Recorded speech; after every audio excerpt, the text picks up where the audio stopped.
ഗാനമേളകളിലേക്ക് എത്തിയപ്പോൾ ആ ഒരു സമയത്തെ പ്രദീപേട്ടൻ്റെ ഹിറ്റ് പാട്ട് അല്ലെങ്കിൽ ആളുകളെ ഇളക്കി മറിക്കുമെന്ന് ഉറപ്പുള്ള പ്രദീപേട്ടൻ്റെ നമ്പർ ഏതായിരുന്നു?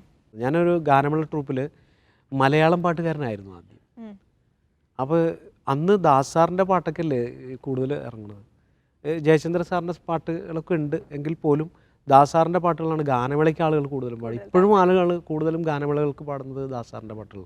ദാസാറിൻ്റെ പാട്ടുകൾ ഇല്ലാതായപ്പോഴാണ് ആളുകൾ ഇപ്പോൾ ശരിക്കും ഗാനമേളകളിൽ മലയാളം പാട്ടുകളുടെ ഒരു ശോചനീയാവസ്ഥ ഇപ്പോഴുണ്ട്. അപ്പോൾ അന്ന് ഈ പാട്ട് സാറ് പാടി അന്ന് ഇറങ്ങിയ പാട്ടുകളിലൊക്കെ ഞാൻ ഗാനമേളയ്ക്ക് പാടുന്ന സമയത്ത് പാട്ട് ഞാൻ പറഞ്ഞുതരാം, രസമുള്ള പാട്ട്.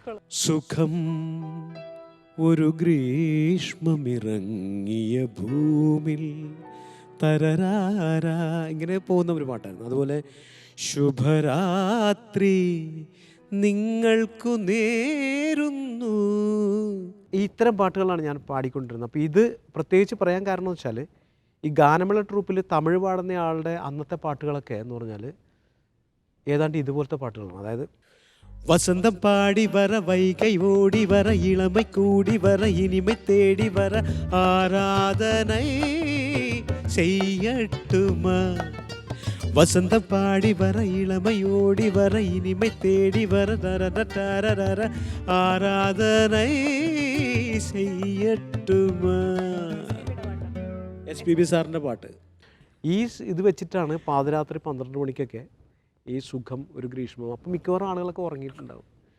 ഈ ഉറക്കം കണ്ട് സഹിച്ചിട്ടാണ് ഞാൻ ഒരു ദിവസം ആ ട്രൂപ്പ് നടത്തുന്ന ചേട്ടനോട് പറഞ്ഞു, ചേട്ടാ എനിക്കൊരു തമിഴ് പാട്ട് പാടാനുള്ള അവസരം തരണം. അപ്പോൾ ചേട്ടൻ പറഞ്ഞു, എന്തു ചെയ്യും, തമിഴ് പാട്ടുകാരനിപ്പോൾ നമ്മുടെ കയ്യിൽ ഓൾറെഡി ഉണ്ടല്ലോ, അപ്പോൾ അതുകൊണ്ട് എങ്ങനെ പാടും. ഞാൻ അന്നോട്ട് പ്രാർത്ഥന തുടങ്ങി, ഈ തമിഴ് പാട്ടുകാരന് ഏതെങ്കിലും ജോലി കിട്ടി പോണേ. അപ്പോൾ അയാൾക്ക് എൻ്റെ പ്രാർത്ഥന ഫലിച്ചിട്ടാണെന്ന് തോന്നുന്നു, അങ്ങേർക്ക് നേവിയിൽ ജോലി കിട്ടി.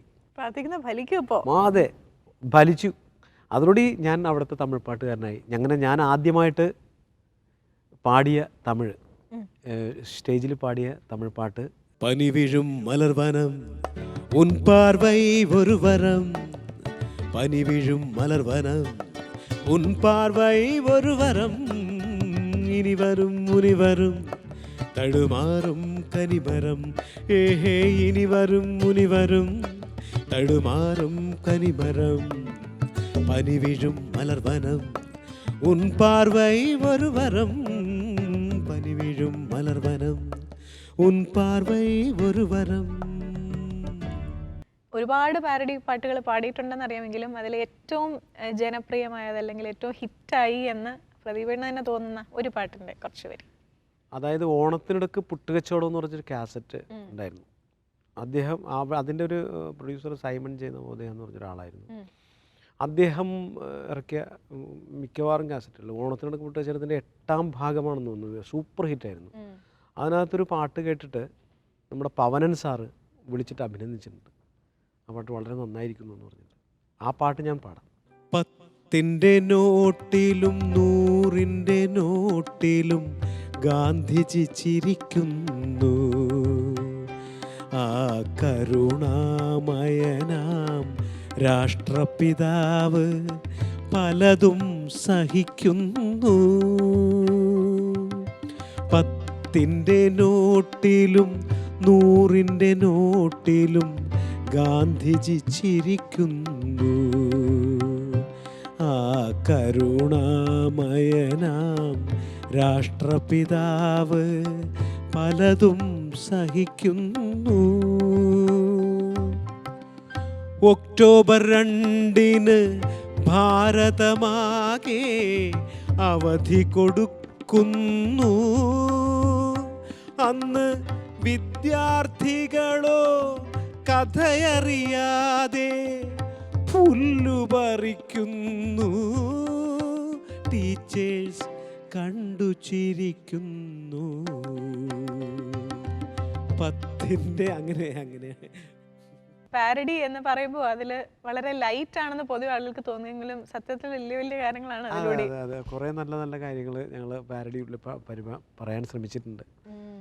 ഇപ്പൊ എനിക്ക് തോന്നുന്നു തെരഞ്ഞെടുപ്പ് കാലത്ത് മാത്രമാണ് പൊതുവെ പാരഡി പാട്ടുകൾ മുഴങ്ങി കേൾക്കാറല്ലേ? പതുക്കെ അതെ അതെ, പാരഡിയുടെ പിന്നെ ഓഡിയോ കാസറ്റിൻ്റെ വിപണന മാർഗം അത് ഇതിൻ്റെ സാധ്യത കുറഞ്ഞു.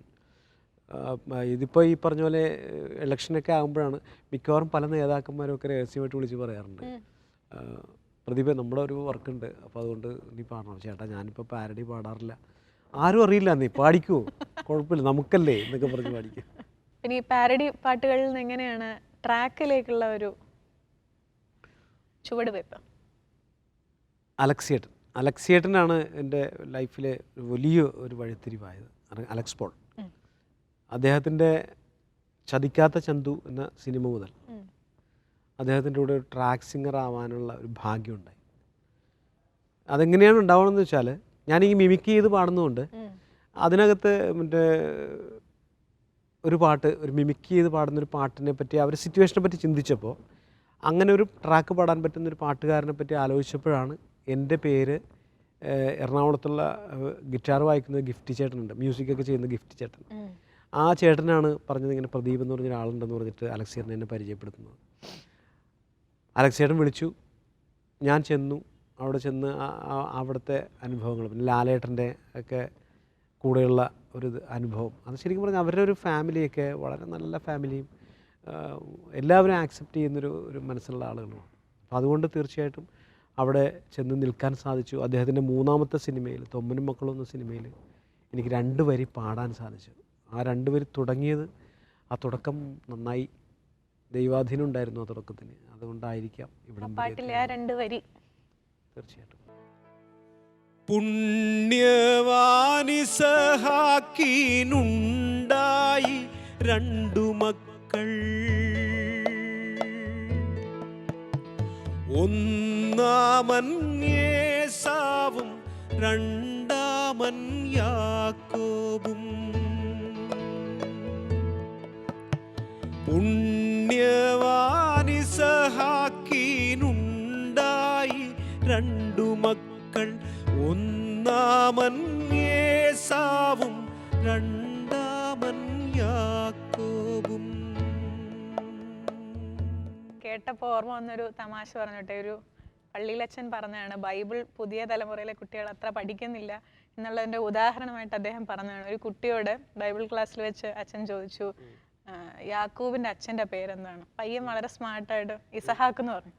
അച്ഛൻ വളരെ ഇംപ്രസ്ഡ് ആയി. എങ്ങനെ അറിയാൻ മോനെ നിനക്ക്, ഞാൻ പ്രതീക്ഷിച്ചില്ല. തൊമ്മനും മക്കളുടെ പാട്ടിലുണ്ടല്ലോ എന്ന് പറഞ്ഞു. അപ്പോൾ ഈ വരി പാടിയപ്പോൾ പെട്ടെന്ന് എനിക്ക് അച്ഛൻ്റെ ആ വരികളാണ് ഓർമ്മ വന്നത്. എന്തായാലും ആ വരികൾ കയറി ശരിക്കും ഹിറ്റായില്ലേ, ആ പാട്ടിലെ ഒരു ഹൈലൈറ്റ്. അതെ അതെ അതെ, സിനിമയുടെ ഒരുപാട് രംഗങ്ങളിൽ, അതായത് വികാരനിർഭരമായ ചില രംഗങ്ങളിലൊക്കെ അടക്കം ആ പാട്ട് RRൻ്റെ രൂപത്തിലും അതുപോലെ തന്നെ ബാക്കിങ്ങിൻ്റെ രൂപത്തിലൊക്കെ വന്നതുകൊണ്ട് ആ പാട്ട് പെട്ടെന്ന് ശ്രദ്ധിക്കപ്പെട്ടു. അപ്പോൾ ഈ ഒരു പാട്ടിലെ 2 വരി തന്നെയാണോ ശരിക്കും സിനിമാ ഗായകൻ എന്നുള്ള രീതിയിലേക്ക് ഒരു ജാതകം തിരുത്തി കുറിച്ചത്? തീർച്ചയായിട്ടും. അതേ, ആരെങ്കിലുമൊക്കെ ഒരാൾ അവസരം തന്നാലല്ലേ പാട്ട് പാടാൻ പറ്റുള്ളൂ. ഇപ്പോൾ എത്രയോ ആളുകൾ അവസരങ്ങൾക്ക് വേണ്ടി ഒരുപാട് നടക്കുന്നുണ്ട്, അവർക്കൊന്നും അവസരങ്ങൾ കിട്ടുന്നില്ല. ഇപ്പം ഞാൻ എൻ്റെ ഉദാഹരണം പറഞ്ഞാൽ, ട്രാക്ക് മാത്രം പാടി ജീവിതം അവസാനിപ്പിക്കേണ്ടി വന്ന ഒരുപാട് ആൾക്കാർ ഉണ്ട്, ജീവിതം തീർന്നു പോയ ആളുകളുണ്ട്. എത്രയോ പ്രഗത്ഭരായ, ഞാൻ പേരെടുത്ത് പറയുന്നില്ല, അത്രയും ആളുകൾ അവിടെ നിൽക്കുമ്പോഴാണ് വളരെ എന്താ പറയുക, പരിമിതമായ കഴിവുകളുള്ള നമ്മളൊക്കെ സിനിമയിലേക്ക് വന്നതെന്ന് ഞാൻ വിശ്വസിക്കുന്നു. അപ്പോൾ അത് തന്നെ വലിയൊരു കാര്യമല്ലേ, ദൈവാധീനം എന്ന് പറയേണ്ട കാര്യം അതാണ്. കേരളത്തിൽ ഏതായാലും പ്രദീപ് പള്ളുരുത്തിയുടെ വിശേഷങ്ങൾ അങ്ങനെ തുടർന്നുകൊണ്ടിരിക്കുകയാണ്. ബ്രേക്ക്ഫാസ്റ്റിൻ്റെ സമയമാണ്, എല്ലാവർക്കും വിശപ്പിൻ്റെ വിളി വന്നു തുടങ്ങിയെന്നറിയാം. അപ്പോൾ അതുകൊണ്ട് നല്ലൊരു ബ്രേക്ക്ഫാസ്റ്റ് ഐറ്റം ഉണ്ടാക്കുന്നത് എങ്ങനെയാണെന്ന് നമ്മളൊരു ചെറിയ കുക്കറി സെഗ്മെൻറ്റിലൂടെ കണ്ടിട്ട് വേഗം തിരിച്ചു വരാം.